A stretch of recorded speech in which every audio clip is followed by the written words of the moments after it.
What can we do? We can cease to serve the control system in uniform with a gun in our hands. We can do that.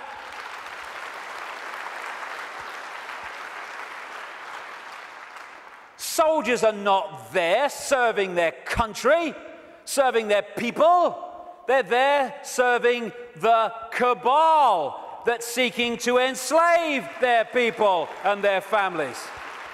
As Einstein said, the pioneers of a warless world are the youth that refuse military service. And more are equal to that, the adults beyond military service who support those that refuse to serve this control system in uniform. Oh no, you've got to serve your country. You serve your bloody country. I ain't doing it. Just like those wonderful Israeli young people. Know thyself. When you know thyself, when you know you are consciousness, the consciousness is going to get a machine gun and start shooting at aspects of itself. Mind does that. Mind fights. Consciousness doesn't even contemplate it. And that doesn't include just people in uniform. It means fighting for freedom. What's all that about? Let's fight for freedom. Let's have a riot in Athens and let's kill 3 people from the banking system. Hey, the world's a better place now. What you fight, you become.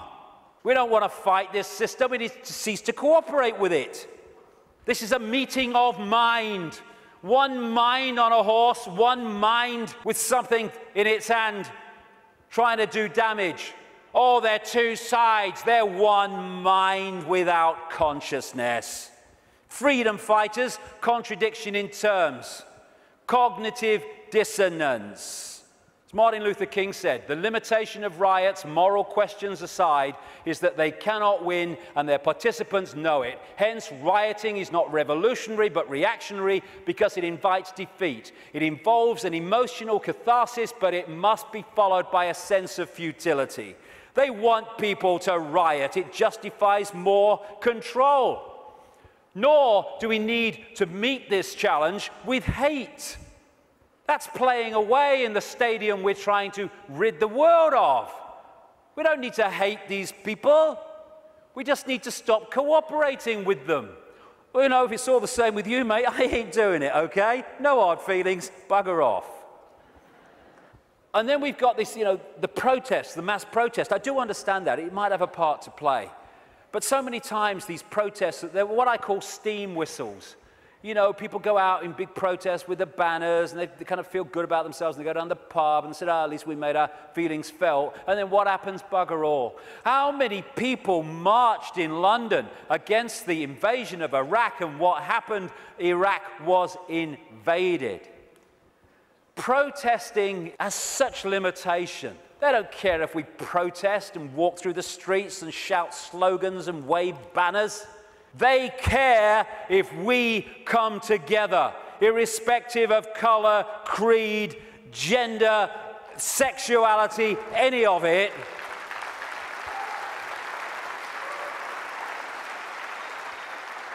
Put our differences aside and unite behind what affects us all and all our families. This control system, this Orwellian agenda, is not trying to enslave black people or Jewish people or middle-class Americans or Hispanics or Australians or Indians. It's trying to enslave all of us. And what it wants to do is divide the target population against itself through these fake, ridiculous fault lines of race, religion, income bracket, so that we divide and rule the target population and they can pick us off one by one. They are terrified of us putting down those fake fault lines and coming together and uniting behind what we should all believe in: freedom for all, irrespective of who we are. Injustice anywhere is a threat to justice everywhere.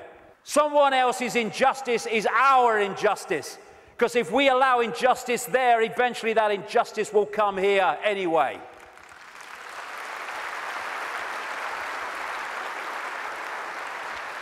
In the end, we will remember not the words of our enemies, but the silence of our friends. Silence is consent. Can you hear us now? Silence is consent.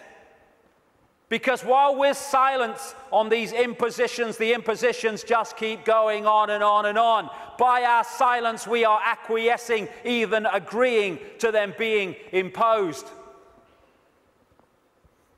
The end of silence, the end of acquiescence. If we want to be free, then don't run and hide. Because you can put your head in the sand and ignorance is bliss, but only for a while. You can put your head in the sand because there's a tornado coming. But the tornado's still coming, your bum's in the air. If you lift it out the sand, take responsibility and face it, you can take avoiding action. Ignorance is bliss with a head in the sand, and then, bang, your ass is spinning up in the clouds. Strength does not come from physical capacity, it comes from an indomitable will. Mahatma Gandhi. Isn't it amazing how true that is? How you can see soldiers in uniform involved in truly extraordinary levels of physical courage and what we call heroism. And yet those same people are terrified of saying boo to another guy in uniform who's got more stripes on his arm than he has. Isn't it amazing? Where physical strength can come so easily, and moral strength not. That's to do with the moon matrix and the way that our perception is manipulated. Turkish proverb, a lion sleeps in the heart of every brave man, every brave woman, and it's not really bravery. When you let go of fear, you don't need bravery, you don't need courage. Courage is overcoming fear. When you let go of fear, because I'm all that is, has been, and ever will be, what's the worst that can happen to me? I leave this physical body of limitation and I become all that is, has been, and ever will be in full awareness that that is what I am. My God, I'm terrified that that might happen. I don't know how I'm going to cope with the terror of thinking that might happen. Know thyself. Again, recurring theme, know thyself. We are consciousness. What is there to fear? Death? There is no death. Just putting the telescope down. We can meet this with fear. Oh my God, the police state! Or we can treat it with the emotion it deserves.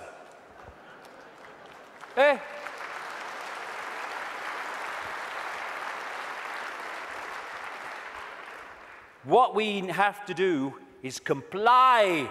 Compliance, that's what we have to do. Because if we don't comply, the control system's in desperate trouble. So it has to frighten us into complying for fear of not complying and the consequences that come from that. Well, hold on a second here.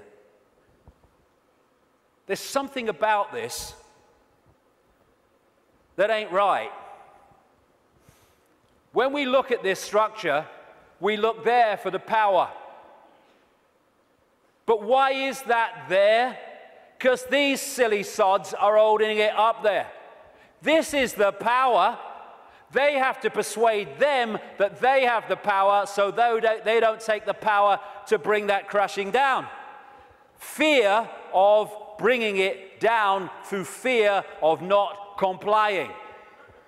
Once we step out of the pyramid and refuse to cooperate with it, no violence necessary, by the way, then the pyramid starts to collapse because we're holding it together. It's a house of cards. That's all it is. Oh, it's the control system. It's a house of cards. Simple thing. People are being fined ridiculous amounts of money for putting their wheelie bins out on the wrong day or too many inches from the bloody curb.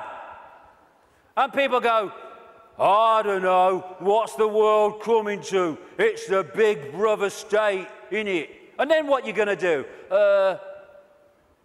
What time's that game show on, honey? Terrible, a bloody thing, I don't know. What? What's that going to do? Don't tell me that's Big Brother. It's little me that's causing that, not Big Brother.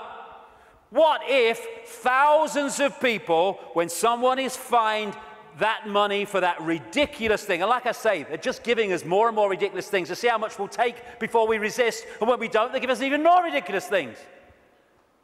What would happen if, when someone is faced with that fine, thousands and thousands of people in that area put their wheelie bins out in the wrong place on the wrong day, week after week after week after week?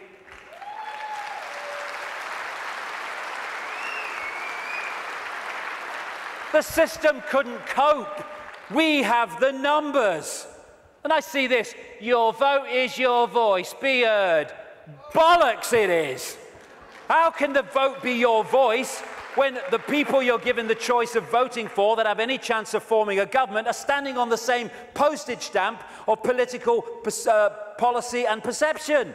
There's no choice. We've reached a point now where the vote becomes a voice when we refuse to vote.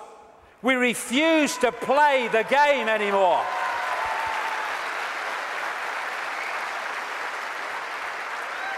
What would have happened at this recent election, this farce, if tens of millions of people had said, we've had a bellyful, we're not voting, it only encourages them? We are not voting because we're going to make a statement that we know this system is rigged and we're having it no more. What would have happened in these days that have passed since that election? The whole focus of the media and everything would have been, bloody hell, what's going on? Why this mass refusal not to vote? Now we've got a debate going. Now we're looking at why people haven't voted, because the system is rigged. Now the system has to bloody start to change because it's lost its credibility.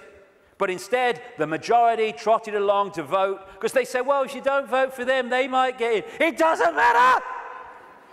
They're masks on the same face. So what if they get in? Same thing will bloody happen. Comply. No. No, no. Not if it's enslaving me and my children and imposing on my freedom. Comply, leave your home now it's foreclosed. No, no, no. Let's follow this through, shall we? Millions of people in the world are losing their homes, being foreclosed, and ending up homeless. Let's follow this through. Why have you lost your home, my friend? Because I can't pay me mortgage. Why can't you pay your mortgage? Because I lost my job. Why did you lose your job? Because the great banking collapse, they can't get this, they can't get my company went bust. And who's taking your home away and saying you've got to leave? The banks that caused the fricking problem, and we are leaving? What are we doing? What are we doing?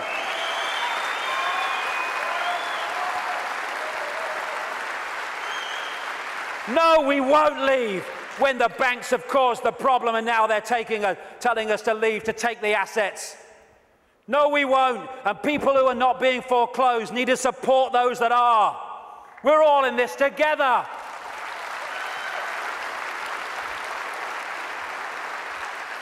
Compulsory vaccinations. No, no, no.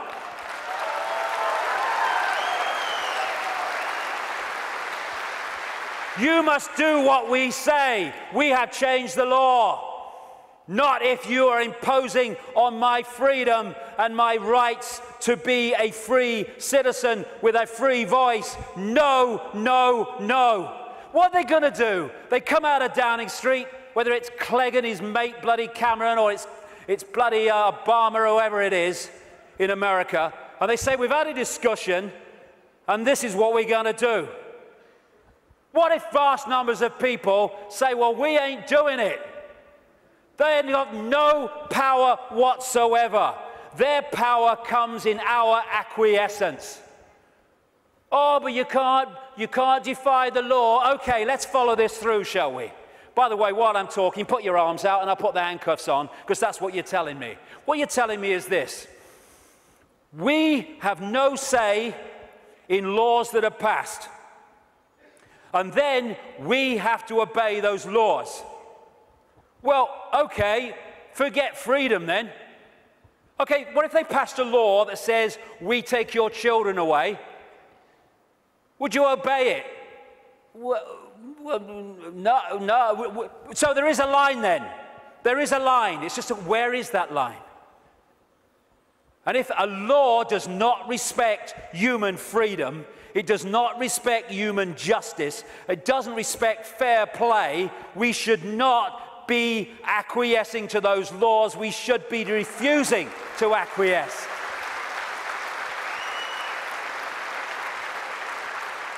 What we need is not compliance, we need a non-comply dance, where we beat to a different drum and we dance to a different drum, where we refuse to acquiesce to this control system that seeks to enslave us even more than it already has.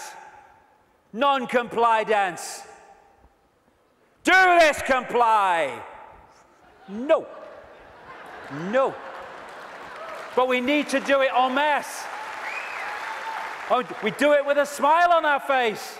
We're consciousness, all that has been, ever will be. Why shouldn't we have a smile on our face? And smile and feel for these people who are enclosed in mind trying to enslave us. But we need to do it en masse. Because if we don't do it in numbers, then people get picked off. That's what's happening. I am all that is, has been, ever will be. You cannot grant me my freedom. It is not your gift to grant me my freedom or take it away, because I am, we all are, freedom.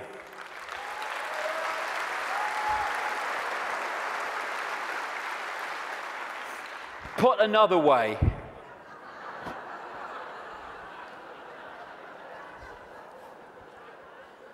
what would infinite consciousness do? Move perspective, little me, all that is. What would infinite consciousness do in the situations that we face, as against what would mind do? If it's not right, don't do it. If it's not true, don't say it. Absolutely right. You know what would change the world overnight is if we as a human race started doing what we knew to be right and just in the circumstances that we face, instead of making those decisions as so many people do and have long done on basis of what is right for me in this circumstance that I face. Okay, the just thing to do might not be in the moment the best thing to do, but it's the just and right thing to do. And if we started doing what we knew to be right when we're faced with these decisions, as opposed to what we perceive is right for us in the moment, although doing what is right for us in the eternity, then everything would change. If we want a world of peace, then be peaceful. It sounds trite, it sounds simple, but it's devastatingly profound. That's what we need to be with each other. You know, we have people going on anti-war marches who are hurling abuse at each other in their relationships and stuff like that. If we war with each other, then the collective version of that is warring collectively. If we want peace, let's be peaceful. If we want a world of kindness, then let's be kind. And it must come, for goodness sake. It must. If we're all kind to each other, we live in a kind world. Martin Luther King said, cowardice asks the question, is it safe? Expediency asks the question, is it politic? Vanity asks the question, is it popular? But conscience asks the question, is it right? There comes a time when one must take a position that is neither safe, nor politic, nor popular, but one must take it because it is right. And when enough of us take that stance, everything changes. The revolution is not a revolution of weapons, it's not a revolution of fighting, it's not a revolution of hatred, it's a revolution of perception, because everything changes. Ah, I am a lion then. I'm not the lamb I kept seeing in the mirror and the world kept telling me I was. And then that expresses itself out into the true nature of who we are. And miracles become possible. We're going into the epoch of what we perceive as miracles. It's just a greater understanding of the way everything works. And the system must fail when that happens. We're being offered, the truth vibrations are offering us in this time, the chance to open the key to our minds, the key to our hearts, which have long been closed by so many people. The key to the freedom on a level that we cannot comprehend, because until we expand our consciousness, we cannot be aware of the true nature of what freedom is. It's not even what we perceive in this world. Enough. Enough of this suppression. Enough of this slavery. Enough of this enslavement of the few by the many. As the poet Shelley said, rise like lions after slumber in unvanquishable number. Shake your chains to earth like dew, which in sleep had fallen on you. Ye are many, they are few. Enough! It's time to fly. It's time to fly. Thank you very much. Thank you. Thank you for coming. Thank you. Let's get on with it. Thank you. Thank you for coming. Thank you for coming. Thank you.